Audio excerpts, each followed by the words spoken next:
para no equivocarme, me encantaría que si nos pudieras platicar, digo, para las personas que no lo conocemos y lo queremos conocer, como un poco como por lo que entiendo, se han ido agregando letras en el movimiento y las desconozco. Eso por un lado.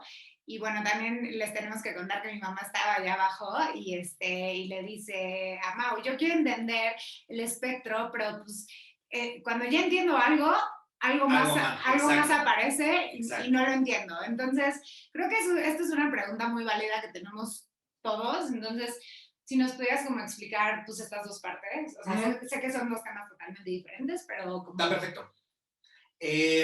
Digamos que todo esto de la diversidad sexual, si hablamos de diversidad sexual como tal, también tenemos que hablar de la población heterosexual, porque entran sí o sí en la diversidad sexual.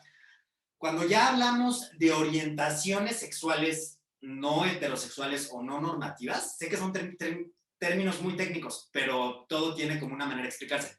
Entramos como en un paraguas y lo podemos denominar como de las disidencias sexuales. ¿Por qué disidencia? Porque se sale de la norma o se sale de lo esperado. Entonces, por eso entra como todo el término de la disidencia. Y ahí entran en general pues dos cuestiones muy grandes. Primero, la orientación sexual de las personas, no de todas tenemos una orientación sexual, y nuestra identidad de género, que también todas tenemos una identidad de género. Okay. Casi siempre los confundimos y los metemos como en un mismo, como en una misma cajita de sabritas o de hilas, pero son cosas bastante diferentes. Orientaciones sexuales como tales, literal, qué me gusta, a quién me siento atraído sexualmente y románticamente, ¿no? Ajá. Y ahí podemos encontrar gays, mujeres lesbianas, personas bisexuales, personas pansexuales, digamos, y heterosexuales, claramente. Género fluido. Y esa es la identidad de género. ¿Ves? Que es la identidad de género, para quienes no estén familiarizados con eso, es tú naces con, yo Mauricio nací con un pene, y a raíz de que nací con esos genitales, se espera de mí que yo sea un hombre, ¿no? O que yo sea, mi sexo asignado al nacer, pues fue un hombre. Y todos los estereotipos de género, pues me van diciendo, ok, ahora tú, por estas características genitálicas, gonadales, anatómicas, pues tienes que ser un hombre.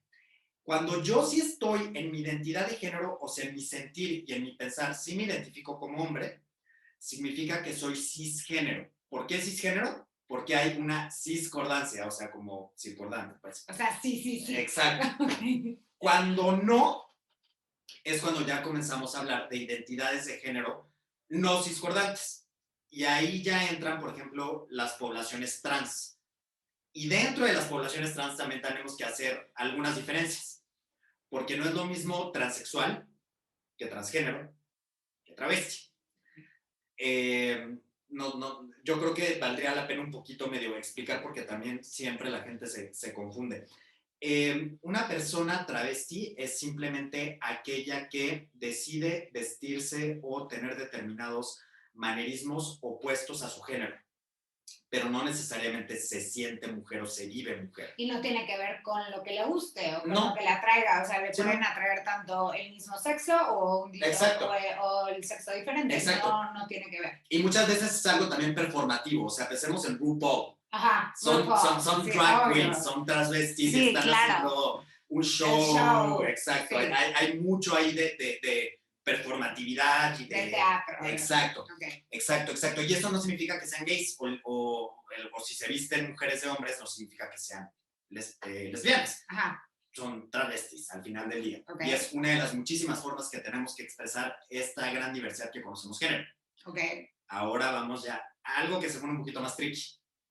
Transgénero, bueno, no tricky, más que tenemos que poner más sólido, mejor dicho. Sí, porque ahí yo creo que o sea, si fuera un diagrama de Venn, por así llamarlo, o sea, primaria, o sea, y estuviera así y así, pues yo creo que se pueden tocar ahí como los dos círculos y se toca tanto el género como el sexo. Por eso ahí te pregunto un poco lo del género fluido. Sí. Porque en esta parte se tocan un poco estos dos distintivos, ¿no? Exacto. Por ejemplo, la población transgénero es aquella población que se identifica con el género opuesto al cual nacieron, pero que no necesariamente han iniciado un proceso de reasignación de sexo. ¿Ok? O sea, digamos, si tú mañana te identificas como Pablo, por decir, so be it, pero no has iniciado no comenzaste a tomar testosterona, no te has como cortado el pelo, digamos, como que hay algo, sí hay algo que no se identifica, pero no has iniciado, digamos, como todos estos procesos de reasignación sexogenérica. Ok. Y ahí es cuando ya entra una persona transexual, que es quien no tiene que estar ya completamente, digamos... En transición. Ajá, exacto, pero ya puede haber iniciado o ya está iniciando. Y si hay una persona trans viéndonos, por favor, corríjanme en cualquier momento.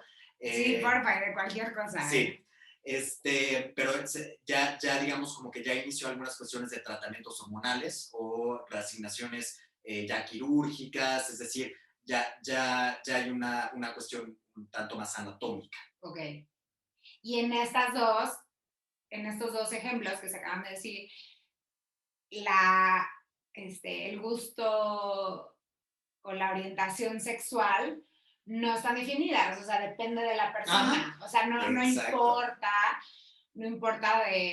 no va a variar si eres X o Y, o sea, va a depender si eres más bien Mao o Pau o como dijiste, o Pablo. Puede haber, por ejemplo, hay mujeres transexuales heterosexuales. Exacto, ok. O hombres transgénero gays. O sea, hay toda, por eso cuando hablamos de género y sexo es todo un tema, es todo un paraguas. Eso es lo que dijiste, que luego es complicado dentro del movimiento, ¿no? Incluso yo he leído sí.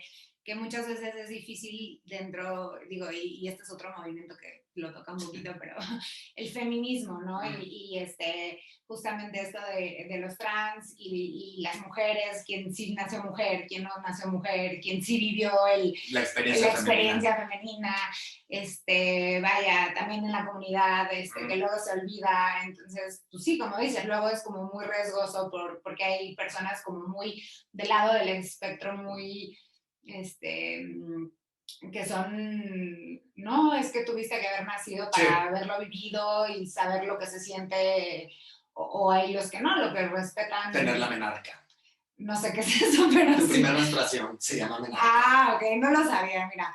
Fíjate, ahí sí sabes más tú.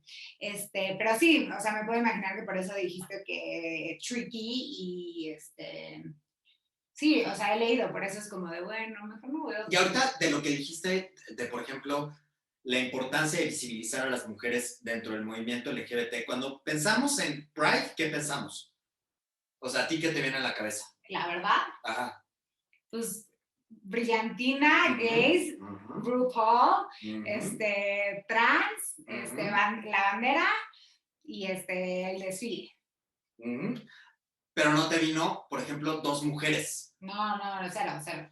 O sea, como que glitter, hombres plumas, sin camisa, cuero. Cuero blanco. Ajá, exacto. Cosas, sí. Sí, y esto es muy, muy importante. Hay una feminista francesa, o no sé si canadiense, francesa, bueno, franco-canadiense, que se llama Monique Wittig, quien decía que equiparar la homosexualidad femenina a la homosexualidad masculina es borrar a las mujeres una vez más. Uf. Y eso ha sido muy importante, porque ustedes piensan en la publicidad de Pride. ¿Qué vemos ahorita generalmente en las campañas o en tal? O sea, los anuncios, generalmente yo recuerdo que hubo una todavía en el sexenio pasado de la Semarnat, que era de no uses bolsa, y era un brother que va al mercado, compra limones y dice, sin bolsa, por favor. Y se quita su camisa y claro, está mamadísimo el güey. Y regresa y pues su novio o le dice, ay, mi amor, sin limón, digo, sin limón, sin bolsa, ¿no? Y ya quién sabe lo que pasó después. ¿Qué habrá pasado? ¿Qué habrá pasado? Y el Infonavit creo que sacó este año igual una campaña de dos hombres, pero realmente qué tanto estamos viendo, por ejemplo, una pareja de dos mujeres, ¿sí? Cuando muchas veces las mujeres, lo que comenté ahorita de Enoé Uranga o Patria Jiménez, han tenido una representación pues mucho más real, digamos, sin minimizar las aportaciones de grandes hombres gays que también han estado como, no sé, Temístocles Villanueva o que ahorita es diputado, o ahorita pues, las candidaturas LGBT y quienes quedaron. Pero es importante eso verlo de Pride, o sea, también cuando vemos ahorita la publicidad y pensamos en Pride, casi siempre se nos vienen hombres blancos. De acuerdo. O sea, O- y guapísimos, porque, Sí, porque sí. A ver, sepan Dios. pero eso es general. O sea, es más, ahorita que me dijiste, y eso es otro tema que te voy a preguntar, pero cuando hablan incluso de matrimonio gay Ujú, o adopción gay ujú. o todas estas legislaturas, obviamente, o sea, hasta los periódicos lo retratan con dos hombres. Sí, claro. O En el pastelito. en el pastelito. Exacto. O te imaginas a dos hombres yendo al registro. O sea, es la visión Claro, instantánea. O sea, claro. como que, y como dices, aparte de Y creo que el gays, primer matrimonio en Ciudad de México fue de una mujer, de Lol King Castañeda. no, bueno. O sea, para que vean cómo han seguido ellas liderando, y pues no hay que olvidar que el movimiento en general de la diversidad sexual nace también como resultado de los movimientos feministas al final del día, de Sí, retar estas normas que se nos van poniendo al final del día. de acuerdo, sí.